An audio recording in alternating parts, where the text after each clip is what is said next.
आपल्याला जो आपला लेसन सुरू केला होता तो होता आपला केमिस्ट्रीचा आठवीचा आपला केमिस्ट्रीचा पुढचा लेसन, राईट.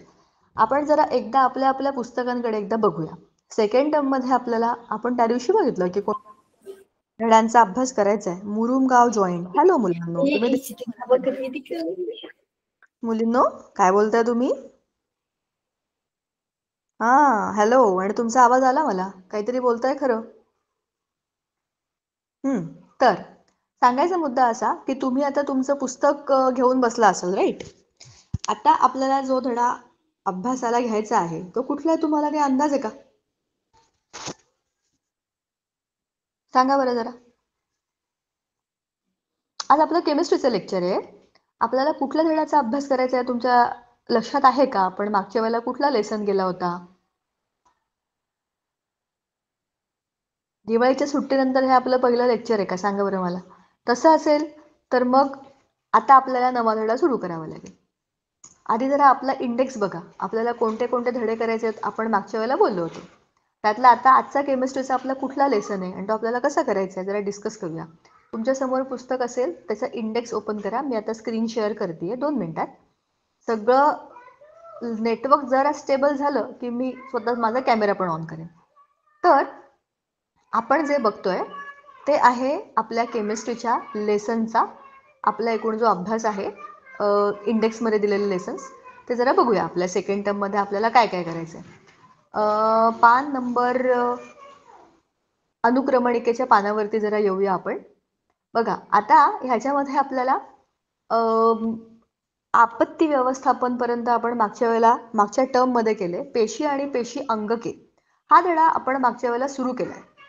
या धड्याचा अभ्यास आपण सुरू केलेला आहे, बरोबर ना. पेशी आणि पेशी अंगके हा 10वा धडा जो आहे, इथून आपलं अभ्यासाला सुरुवात होणार आहे. तर तो बायोचा धडा म्हणून आपण सुरू केला. आम्ल आम्लारी ओळख, रासायनिक बदल आणि रासायनिक बंध हे 2 महत्वाचे धडे आपल्या केमिस्ट्रीचे आत्ताचे आहेत. त्यातनं आपण आता आम्ल आणि आम्लारी ओळख हा धडा आपण सुरू करूया. ठीक आहे. तो धडा आहे आपला पान नंबर 83 वरती. जोपर्यंत आपली पीपीटी ऑन होतीये आपण या धड्याला सुरुवात करूया. आम्ल आम्लारी ओळख. मी स्क्रीन शेअर करते. तोपर्यंत तुम्ही मला जरा आजूबाजूला तुमच्या घरामधले काही अनुभव सांगा. आपल्या घरामधल्या कोणत्या कोणत्या आंबट पदार्थांना तुम्ही टेस्ट केलेलं आहे? आपल्या घरामध्ये असतात पण चवीला आंबट असतात, असे कोण असतात?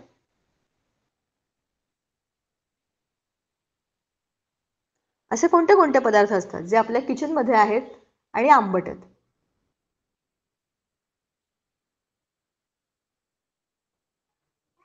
मुलींनो, तुम्ही मगाशी माईक ऑन करून काहीतरी बोलत होतात, आता बोला बरं.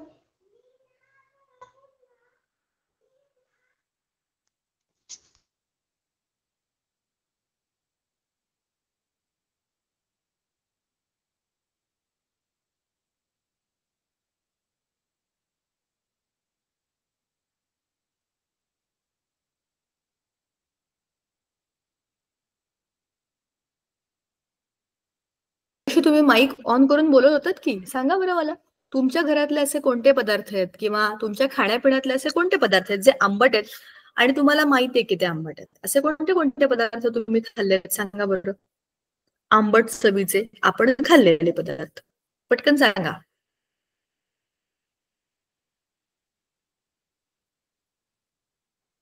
माझ्या घरामध्ये मी लिंबू खाल्लंय, दही खाल्लंय, कच्ची कच्ची कैरी, त्याच्यानंतर चिंच, ह्या सगळ्या आंबट फळांना मी बऱ्याचदा खाल्लेला आहे. तुम्ही खाल्लंय की नाही? जरूर खाल्लं असेल. पण ही सगळी पदार्थ आंबट का असतात? असं काहीतरी त्यांच्यामध्ये असतं ज्याच्यामुळे त्यांची चव आंबट होते, बरोबर. त्याच पदार्थांना आपण आम्ल असं म्हणतो. आम्ल म्हणजे आंबट आपल्या भाषेमध्ये. आम्ल म्हणजे ऍसिडिक म्हणजेच आंबट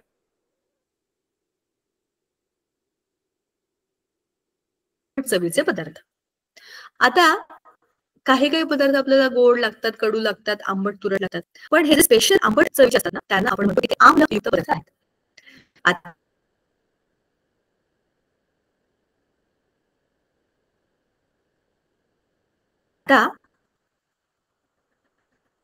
ह्या पदार्थांना हा आंबटपणा येतो, कारण की त्याच्यामध्ये कोणत्या ना कोणत्या प्रकारचं आम्ल असतं.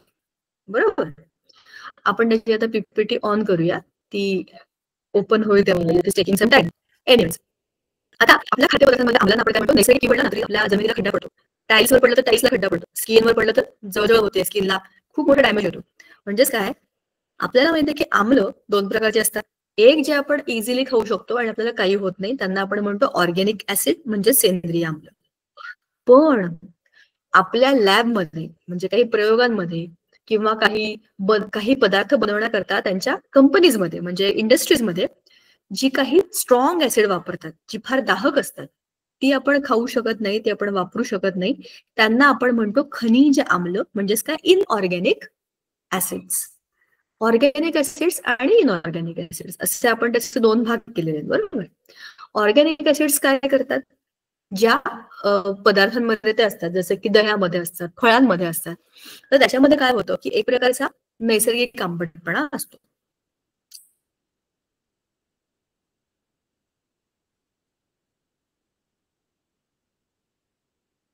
मी माझा कॅमेरा ना ऑन कर. जर तुम्हाला असं वाटलं की माझा आवाज येत नाही तर मला सांगा. काय माझी स्क्रीन पण ब्लँक दिसते. तुम्हाला आवाज येतो असेल तर मी आवाज आहे. ठीक आहे. ओके. तर आपण जर आता बघूया की होपफुली कॅमेरा ऑन करून काही प्रॉब्लेम येणार नाही. तर जर असं वाटलं की आवाज येत नाही तर मला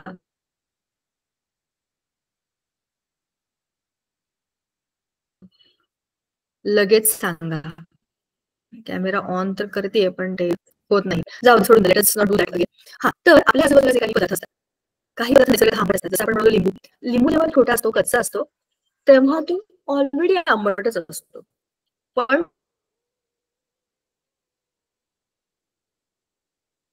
तो पिकतो आणि पिवळा होतो, तेव्हा तो आणखीन आंबट होतो. त्याची जी आम्ल धर्मी, त्याच्यामध्ये जो आम्लधर्मी आहे म्हणजे जो काही आंबटपणा आहे, त्याच्यावर कधीच फरक पडत नाही, तो मुळात आंबट आहे. आता आपण याच्यामध्ये जे बघितलं की हे जे काही नैसर्गिक आम्ल असतात, ही निसर्गतः अशीच असतात. आपण लिंबू खाल्ला किंवा आपण कैरी खाल्ली किंवा फॉर दॅट मॅटर आपण चिंच खाल्ली, तर त्याच्यामध्ये जी नैसर्गिक आंबटपणाची प्रॉपर्टी असते ती त्याच्यामध्ये असलेल्या कुठल्या ना कुठल्या प्रकारच्या, कुठल्या ना कुठल्या नावाच्या आम्लामुळे असते. उदाहरणार्थ आपण दूध पितो, दुधामध्ये असतं लॅक्टोज नावाची शर्करा. दार लाव हे, दार लाव. लॅक्टोज ही शर्करा आहे, त्याच्यामुळे आपल्या दुधाला एक गोडसरपणा असतो, एक छान असा हलका हलकाचा गोडवा असतो. पण जेव्हा हे दूध आपोआप बरेच दिवस आपण ठेवतो, दुधाला आपण विरजण घालतो, तेव्हा काय होतं, त्याचं दही बनतं. म्हणजेच काय होतं, दुधामध्ये आंबटपणा येतो. त्या लॅक्टोज शुगरचं होतं लॅक्टिक ऍसिड. लॅक्टिक ऍसिड आहे आंबट. तर दुधामध्ये आणि दह्यामध्ये किती फरक आहे बघा. दूध पातळ आहे, गोडसर आहे, पण दही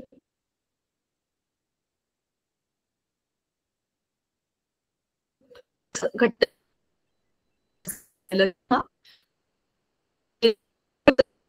आहे, ती काय आहे, एकतर वीक किंवा कॉन्सन्ट्रेटेड, म्हणजेच काय, स्ट्रॉंग, दोन्ही प्रकारचे. आता आपल्याला ह्याच्यामध्ये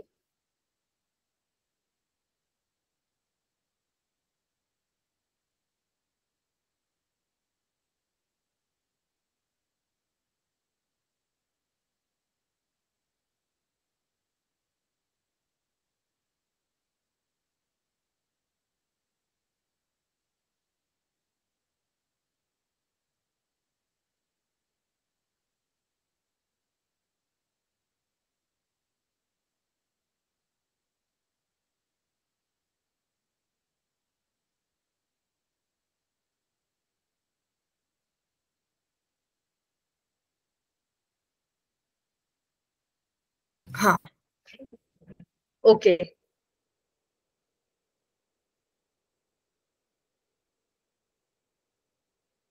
आपोआप माझा कॅमेरा हँग झाला होता, माझा आवाजच मलाच कळे, सगळं बंद आहे.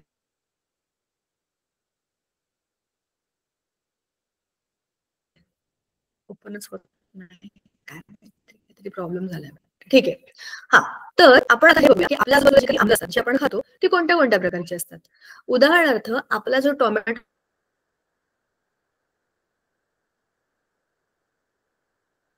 आहे ना, टोमॅटो तो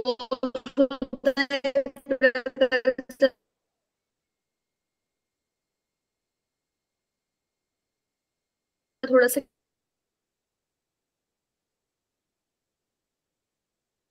किंचित आंबट पदार्थ आहे. तर त्याच्यामध्ये कुठलं तरी ऍसिड असतं. आता आपल्या ज्या मुंगी होते तेव्हा आपल्या हाताला जळ होते किंवा लाल होते आपली स्किन, त्याला कारण काय माहितीये का? कारण की त्या मुंगीने चावल्यानंतर किंवा दंश केल्यानंतर आपल्या हातावरती जिकडे ती चावते तिथे एक प्रकारचं ऍसिड टाकलेलं असतं, त्याला म्हणतात फॉर्मिक ऍसिड. त्या ऍसिडमुळे आपली स्किन जळजळ करायला लागते, त्याचं कॉन्सन्ट्रेशन स्ट्रॉंग आहे. मग इमॅजिन करा जे काही भयंकर ऍसिड्स असतात जसे की आपण मग बघितलं खनिज आम्ल, त्या खनिज आम्लाचा परिणाम स्किनवरती किती भयंकर होऊ शकतो. बरोबर. आता ही आपल्या जेवणामध्ये असतात, काही आपण आपल्या लॅबमध्ये वापरतो अशी असतात. पण नक्की आम्ल म्हणजे काय?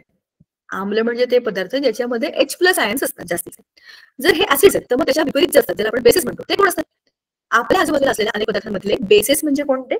जे हाताला गुळगुळीत लागतात,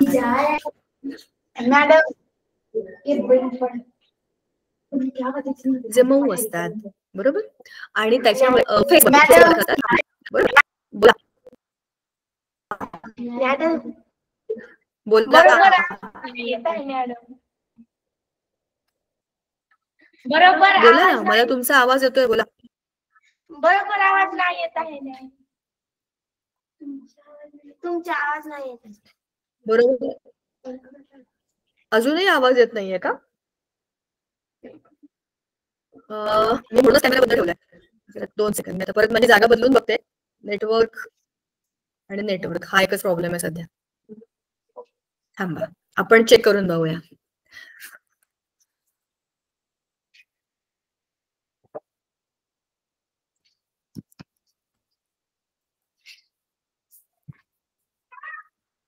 मला जरा सांगा, इकडे माझा आवाज व्यवस्थित येतोय का? आवाज येतोय का माझा? तुम्हीच मला सांगा, एकदा माझी जागा बदललेली आहे. आता येतोय? Okay, great. थँक्यू. चला, आता मी स्क्रीन शेअर करते, कारण आता ती हळूहळू दिसायला लागली आहे मला पण. काय नव्हतं. आता हळूहळू ऑन होते. मी आता स्क्रीनच शेअर करते. आपण आता आपली पीपीटी पण बघूया.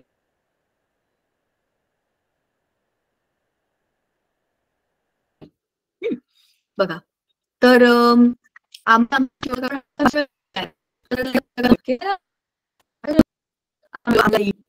त्याच्यानंतर आपण त्याचे इंडिकेटर्स ह्या सगळ्या गोष्टी बोललोय ना, आठवलंय ना? तर हे आम्ल आणि आम्लारींची ओळख करून घेण्याकरता आपल्याला काय करावं लागतं? आम्ल आणि आम्लारी आपल्या आजूबाजूला असतात. आता मी तुम्हाला जसं म्हटलं, आपण अनेक पदार्थ खातो त्याच्यामध्ये ऍसिड्स असतात. जसं की विनेगर तुम्हाला माहिती असेल की काही लोणची बनवताना, काही पापड बिपड काय काय असे पदार्थ ज्याला आपण टिकवून ठेवतो, असे अन्नपदार्थ ते टिकण्याकरता त्याच्यामध्ये विनेगर म्हणजे ऍसिडिक ऍसिड टाकलं जातं. हे बऱ्याच लोकांकडे घरामध्ये किचनमध्ये किंवा हॉटेल वगैरे असेल ना, तिकडे तुम्ही हे बघितलं असेल. हे आंबट असतं. हे एक प्रकारचं ऍसिड आहे जे आपल्या अन्नामध्ये आपण समाविष्ट करू शकतो. दुसरं आहे लिंबू. लिंबामध्ये असतं सिट्रिक ऍसिड. आंबट लिंबू लागतो किंवा संत्री, मोसंबी ही फळं आंबट का लागतात? त्याच्यामध्ये सिट्रिक ऍसिड असतं. टोमॅटोमध्ये असतं ऑक्झॅलिक ऍसिड, म्हणून टमाटे पण जरा आंबट चवीचे असतात. ऍपलमध्ये असतं मॅलिक ऍसिड आणि ग्रेप्समध्ये म्हणजे आपल्या द्राक्षांमध्ये असतं टार्टारिक ऍसिड.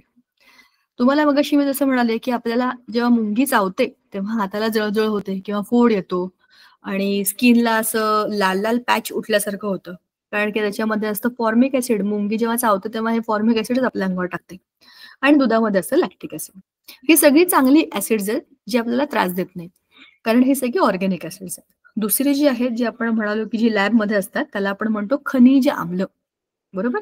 ते आंबट चवीचे असतात, त्याच्यामध्ये H+ आयन असतात आणि त्याच्यामुळे निळा लिटमस लाल होतो. तर ते काय आहे ते आपण बघू.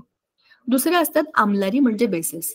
आपल्या आम्लारीमध्ये साबण, शॅम्पू, इनो किंवा टूथपेस्टमध्ये असलेले काही बेसिक घटक, बेकिंग सोडा.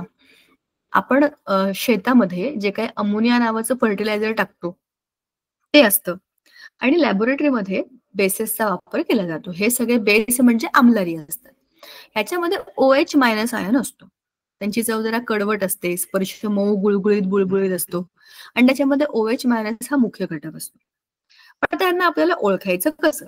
एखादा पदार्थ समजा, आता बघा ही बाटली आहे, त्या बाटलीमध्ये तुम्हाला सांगा ह्या बाटलीतलं हे हे सॅव्हॉन डच लिहिलंय, या बाटलीमध्ये काय भरलंय सांगा बरं. तुम्हाला वाटेल पाणी आहे, मी ते म्हणेन नाही नाही पाणी तर नाहीये, दुसरं काहीतरी. मग काय आहे? मग पिऊन बघाल का? अशा गोष्टी आपल्याला माहिती करून घेण्याकरता त्याच्याकरता आपल्याला लागतात दर्शक, म्हणजेच काय इंडिकेटर्स. तर काय करतात हे इंडिकेटर? हे वेगवेगळ्या प्रकारचे असतात. सगळ्यात पहिल्यांदा आपण बघू निळा आणि दुसरा असतो लाल. ह्याला म्हणतात लिटमस कागद.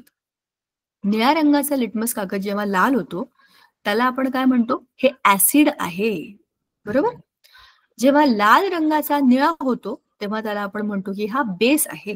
बघा चित्रामध्ये दिलेलं आहे, निळ्या रंगाचा एक पेपर ह्या लिक्विडमध्ये टाकला, बीकरमध्ये काहीतरी लिक्विड आहे, द्रव पदार्थ घेतलाय आणि त्या माणसाने हातामध्ये निळ्या रंगाचे लिटमस टाकले. जेव्हा हा लिटमस ह्या द्रवामध्ये बुडवला तेव्हा त्याचा रंग आपोआप गुलाबी झाला, म्हणजेच हे काय आहे? ऍसिड. आता दुसरं एक हिरव्या रंगाचं द्रावण आहे काहीतरी, कदाचित कुठला तरी शॅम्पू असेल, वाटिका बिटिका, बरोबर. त्या हिरव्या रंगाच्या द्रावणामध्ये आता याने लाल रंगाचा लिटमस पेपर टाकला. ह्या लाल लिटमसचा पेपर आपोआप निळा झाला, म्हणजेच काय? लालचा निळा होणं हे बेस म्हणजेच काय? आम्लारीचं दर्शक आहे. आणि निळाचा लाल होणं म्हणजेच काय आहे? आम्लाचं दर्शक. म्हणजेच काय? आपण दिलेला पदार्थ हा आम्ल आहे का आम्लारी आहे कसा ओळखू शकतो? लिटमसच्या टेस्टने ओळखू शकतो. जर लिटमस ही एक पेपरची पट्टी आहे तर असे आणखीन दुसरे दर्शक असतात का? असतात ना. काही द्रव रूपात पण असतात, त्याला म्हणतात मिथाइल ऑरेंज किंवा मिथाइल रेड किंवा फिनॉप्थेलिन. हे पाण्यासारखे लिक्विड फॉर्म मध्ये असतात, द्रव पदार्थ. मिथाइल ऑरेंजचा रंगच ऑरेंज आहे, म्हणूनच त्याचं नावच आहे मिथाइल ऑरेंज. त्याचा आम्लामधला रंग असतो गुलाबी आणि आम्लारीतला रंग असतो पिवळा. मिथाइल रेड त्याचा मूळ रंग रेड आहे, तांबडा. त्याचा आम्लातला रंग तसाच असतो, काही विशेष फरक पडत नाही, पण आम्लारीतला रंग असतो पिवळा, बर का. आणि फिनॉप्थेलिन हे एक पाण्यासारखं असं द्रव असतं ज्याला आम्लामध्ये काहीच रंग नाहीये, पण आम्लारीमध्ये त्याचा रंग होतो गुलाबी. तुम्ही काही टायट्रेशन एक्सपेरिमेंट्स मध्ये बघितलं असेल. आता नैसर्गिक दर्शक बनवता येतात का? येतात. आपल्या घरामध्ये असलेल्या रंगीबेरंगी फुलांपासून, हळदीपासून, लाल कोबी, झेंडू, गुलाब, गणेश फुलीचं लाल फूल, गोकर्णाचं निळं फूल, अशा सगळ्या फुलांपासून आपण ह्या पट्ट्या बनवू शकतो आणि त्याच्यावरती अशीच टेस्ट करून बघू शकतो. ह्याने कसं केलंय बघा ना, इथे बुडवून बघण्याची. असा कलर चेंज आपल्याला मिळतो जेव्हा आपण दर्शक बनवतो. हे दर्शक कसे बनवले आपण? हे आपण वेगवेगळ्या पाकळ्यांना त्या पानावरती घासून त्याच्यावरती टेस्ट केले आपण. लाल कोबीचा कसा बनवायचा? तो लाल कोबी पाण्यामध्ये उकळला की त्याचं जे खाली पाणी मिळतं त्याच्यामध्ये त्या पट्ट्या टाकायच्या कागदाच्या आणि वाळवायच्या, वापरायचा. हळद हा एक दर्शक आहे का? आहे ना. मला एका प्रश्नाचं उत्तर सांगा. बघा, तुमच्या युनिफॉर्म वरती कधीतरी भाजी किंवा फोडणीचं वरण असं वगैरे जेव्हा काही पडतं त्याला हळदीचा लाल पिवळा पिवळा डाग लागतो की नाही? तो पिवळाच असतो जोपर्यंत तो शर्ट तुम्ही धुवत नाही. जेव्हा तो शर्ट आई धुते किंवा तुम्ही धुता आणि त्याला साबण लावता तेव्हा काय होतं? त्या पिवळ्या रंगाचा आपोआप लाल रंग होतो. हे का होतं? कारण की हळद हा एक नैसर्गिक दर्शक आहे. त्या हळदीचा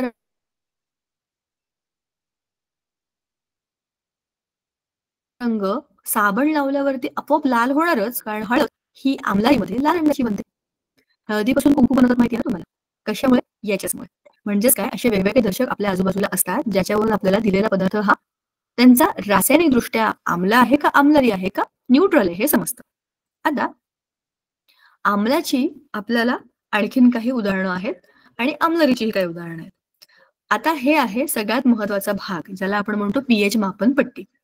पीएच म्हणजे काय? एखाद्या पदार्थाचा potential of hydrogen plus ion, त्याच्यामध्ये किती H प्लस आहेत. जास्त H प्लस असतील तर तो काय असेल? ऍसिड असेल. स्ट्रॉंग ऍसिड म्हणजे स्ट्रॉंग आम्लारी आम्ल, सॉरी स्ट्रॉंग आम्ल जे आहेत एकदम संहत आम्ल म्हणतात त्याला, ते 0 पासून 7 पर्यंत आहेत. 0 हे सगळे जे आहेत ना, ह्याचा रंग बघा एकदम डार्क रेड, मग थोडासा ऑरेंजिश, मग आणखीन ऑरेंजिश, थोडा येलोइश, असे करत करत टोमॅटो आहे थोडासा ग्रीनिश पोपटी शेडचा, थोडा डार्क ग्रीन कॉफी. कॉफी पितात ना लोक, कॉफी प्यायले की त्यांची झोप उडते. का बरं असं होतं? कॉफीमध्ये कॅफिन नावाचा एक पदार्थ आहे आणि कॉफी ही थोडीशी ऍसिडिक पण आहे. त्या कॉफीचा पीएच म्हणजे काय, त्याच्यामध्ये आम्लधर्मिता जास्त आहे. आणि मग आहे आपलं दूध. दूध हे किंचित ऍसिडिक असतं. मग आहे पाणी. पाणी हे ऍसिडिक पण नाहीये, हे बेसिक पण नाही. बघा 7, त्याचा पीएच आहे 7. 7 म्हणजे न्यूट्रल. त्याच्यानंतर 8, 9, 10, 11, 12, 13, 14 इथपर्यंत जर बघितलं तर 8 पासून रंग बघा, हिरव्याचा रंग निळसर निळसर निळसर होत जातो. या निळ्याचा अर्थ काय आहे की ते होत आहेत आता बेसिक, म्हणजेच काय, आम्लारी. बघा 9 वरती आहे आपला बेकिंग सोडा, मग आहे अमोनिया सोल्युशन, मग आहे ब्लीच आणि ड्रेन क्लिनर असतं ना, ते आपल्या वॉश बेसिन मध्ये कचरा अडकतो, पाणी अडकतं, ते साफ करण्याकरता त्याच्यामध्ये ड्रेन क्लिनर टाकतात. मग त्याच्यात काय होतं, त्याच्यामध्ये खूप स्ट्रॉंग बेस आहे, तर तो काय करतो, तिथे अडकलेला सगळा कचरा, जे काही पाणी आहे, घाण आहे, जे काही आहे, ते सगळं त्याच्यामध्ये डिझॉल्व्ह करतो आणि सपकन त्याला खाली घेऊन जातो. कारण काय, बेसेसमध्ये फेस बनवण्याची कॅपॅसिटी असते. असे आपले आम्लारी आणि क्षार म्हणजे किंवा न्यूट्रल, उदासीन, तीनही प्रकारचे पदार्थ आपल्या आजूबाजूला असतात. जेव्हा आपण आम्ल आणि आम्लारी ह्यांना एकत्र करतो तेव्हा आपल्याला काय मिळतं, न्यूट्रलायझेशन, म्हणजेच काय, उदासीनीकरण. मी आता पीपीटी शेअर करते, तुम्हाला दिसतंय ना?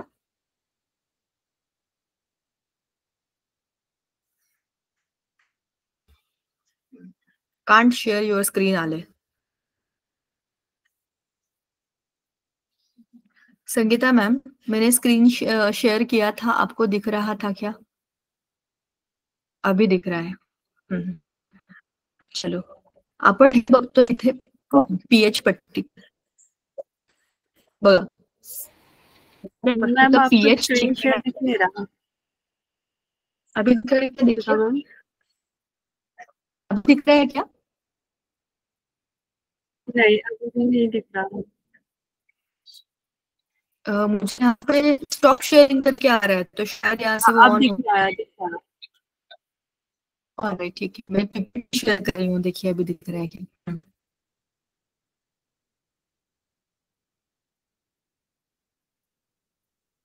हा, आलं बघा. आता आपण जे बघतोय ते 0 ते 14, 0 एवढ्या मोठ्या पट्टीवरती आपला दिलेला पदार्थ कुठल्या कलरचा, कुठल्या पीएचचा आहे हे आपल्याला माहिती असलं ना, की आपल्याला समजते की तो ऍसिडिक आहे, की तो बेसिक आहे, की तो न्यूट्रल आहे. जेव्हा आपण एखादं एखाद्या आम्लारी बरोबर एकत्र करतो तेव्हा त्यांची रासायनिक अभिक्रिया होते आणि त्याच्यापासून काय बनतात, क्षार आणि पाणी. म्हणजेच बघा, जेव्हा आपण आता आता याचं इथं उदाहरण बघा आणि त्याची केमिकल रिएक्शन बघा. चित्रामध्ये काय दाखवले, HCl निळ्या रंगाचं एक द्रव, NaOH लाल रंगाचं एक द्रव, आणि या दोघांना एकत्र केलं की H2O आणि NaCl हे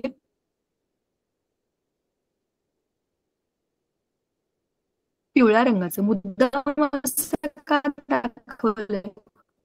एक आम्लारी आहे आणि दोघांपासून क्षार आणि पाणी असं बनलंय. आता जरा त्याची आपण रासायनिक अभिक्रिया बघूया. HCl प्लस NaOH, Na आणि हा Cl हे जेव्हा एकत्र येतात तेव्हा NaCl म्हणजे आपल्या खाण्याचं मीठ हे बनतं, आणि हा H आणि OH एकत्र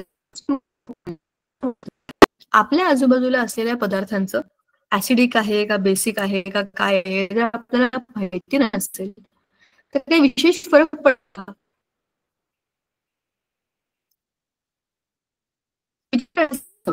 एखादा पदार्थ ऍसिडिक आहे का बेसिक आहे का न्यूट्रल आहे, म्हणजेच आम्ल आहे का आम्लारी आहे का क्षार आहे, हे जरी आपल्याला माहिती नसेल तर आपल्याला काही त्रास होईल का? ऍक्च्युली होईल. जेव्हा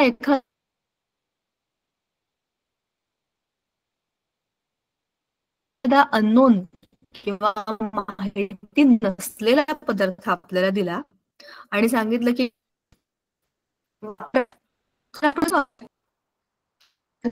काही इजा, काही हानी आपल्याला पोहोचू शकते. पाण्यात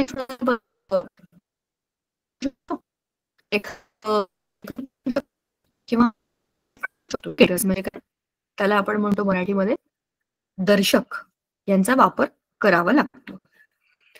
आता जसं आपण म्हणालो की दर्शक असतात, बरोबर.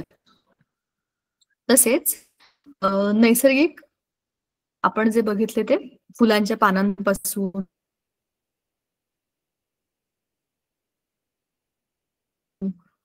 म्हणजे पाकळ्यांपासून बनले की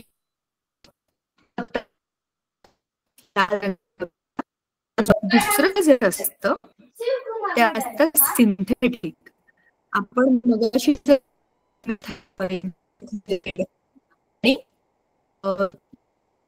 फिनोल हे तीनही जे होते हे कुठले होते आपले सिंथेटिक इंडिकेटर्स. म्हणजेच काय, ते आपण लॅब मध्ये बनवतो, बरोबर. तर आणि तिकडे असा जास्तीचा वापर केला जातो. आज आपला हा धडा इकडे संपला, पण आता त्याला आपण जरा पुस्तकात बघूया. आणखीन त्यातले ते आपण आता आधी शेअर करूया, म्हणजे पुढच्या वेळेला आपल्याला नवीन धडा बघता येईल. या धड्याची आपण मागच्या वेळेला सुरुवात केलेली होती. आमदारी, दर्शक यांची आपण ऑलरेडी महत्वाची माहिती, बेसिक माहिती घेतलेली होती. खनिज आम्ल, नैसर्गिक आम्ल हे त्याचे 2 प्रकार आहेत. बघा, मी तुम्हाला जसं म्हटलं नाही, methyl orange, phenolphthalein, methyl red same असेच दिसतात, सेम टू सेम असेच. आणि हे आहेत आपले लिटमस कागद, हे पण असेच दिसतात. हे खरे मी पाहिले आणि वापरतात म्हणून सांगते. आणि त्यांचा रंग पण असाच असतो. बघा, आपण मगाशी जे रंगांची एक पीपीटीतली स्लाइड बघितली होती ती ही आहे बघा. निळ्याचा लाल म्हणजेच काय, आम्ल. लाल तर लाल तसंच राहणार ना. नारंगीचा गुलाबी होणं म्हणजे काय आहे, आम्ल. आणि मिथाइल रेड मूळ रंग त्याचा आहे तांबडा. आमल्यातील रंग पण तांबडा, कारण लालच रंग. पण जेव्हा तो आमटीमध्ये येतो तेव्हा त्याचा रंग पिवळा होतो. तर अशा पद्धतीने हे आपल्याला सांगतात की दिलेला पदार्थ हा आम्ल आहे का आम्लारी आहे. आता आपल्या पुस्तकामध्ये पण नैसर्गिक दर्शक बनवणे हा मुद्दा आहे. आपण की फुलांपासून, फुलाच्या पानांपासून, तर लाल पोळी, जास्वंद आणि गुलाबापासून नैसर्गिक दर्शक करतात. मुळापासून कसं करतात? मुळा तर पांढरा असतो. विचार करून सांगा बरं काय प्रश्नाचं उत्तर. हळद हा दर्शक आहे, आपल्याला पुस्तकात बघा. आपल्या शर्टावर पडलेला पिवळा रंगाचा हळदीचा डाग धुतल्यानंतर लाल उठतो. याचं कारण हळद हे दर्शक आहे, नैसर्गिक दर्शक म्हणून ते काम करतं. आता आपल्याला इथे जे खाली दिलंय की नाही, त्याच्या पट्ट्या बनवा.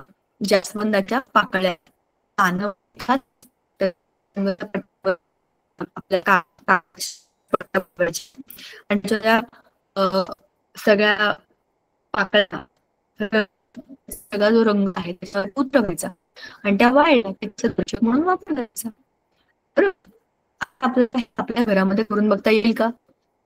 येईल. आपल्या घरामध्ये लिंबू असतो, व्हिनेगर किंवा संत्र्याचा रस असतो, दूध असतं, कॉफी, चहा, मीठ, पाणी. बरोबर. आईच्या डब्याकडे बघा तुम्ही, किती प्रकारचे त्याची रासायनिक चेक तुम्ही जर केला तर तो ऍसिड आहे का बेस आहे तुम्हाला कसं कळतं? जेव्हा तुम्ही त्याची रासायनिक प्रक्रिया करून बघता. तर तुम्हाला इथे फक्त इंडिकेटर वापरून पण की रासायनिक अभिक्रिया न करता आपल्या चहा बेस, आपली टूथपेस्ट ऍसिड आहे का बेस आहे हे तुम्ही शिकून तुमच्या घरातल्या वस्तू कोणत्या नैसर्गिक म्हणजे फॉर्म मध्ये ऍसिडिक आहे का बेस हे तुम्हाला चेक करण्याकरता ह्याचा वापर करून घेता येतो. आता आपल्याला आणखी बघा,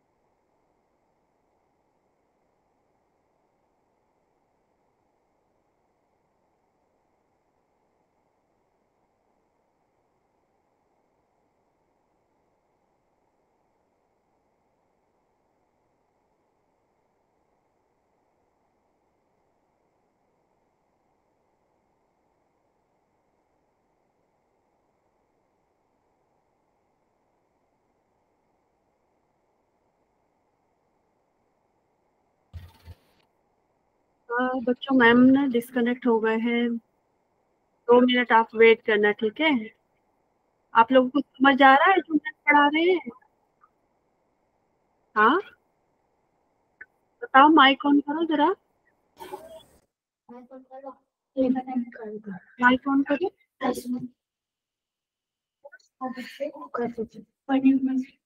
तो समझ आ रहा है? हाँ, अच्छे से समझ आ रहा है ना? आ रहा है मैम। अच्छा, कल आपके स्कूल में फंक्शन है क्या? नहीं,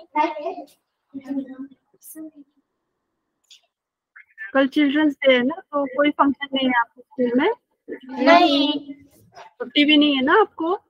नहीं। स्कूल आओगे ना आप लोग? Yes ma'am. ठीक है। अच्छा, मैम ना डिस्कनेक्ट हो गए हैं, 2 मिनट वेट करिएगा। मैं आपके मैम को देखती हूँ कि वो ज्वाइन हो रहे हैं या नहीं। आप लोग कितने बच्चे हैं क्लास में? 38। 38 है ना? हाँ, लड़कियां ही दिख रहे हैं। लड़के क्या 2 ही लड़के हैं आपके क्लास में? नहीं। तो बाकी लड़के कहाँ गए?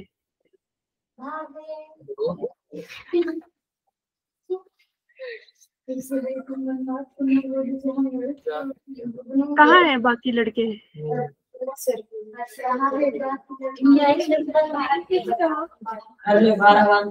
वॉशरूम गए हैं। सारे गए वॉशरूम? हाँ, ये बच्ची कौन डांस कर रही है? डांस नहीं कर रही है। फिर क्या कर रही है? मुझे तो डांस करते हुए दिखी।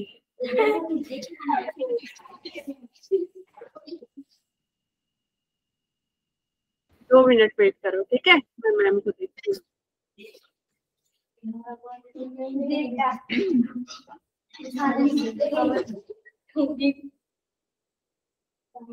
बनना भी चाहिए।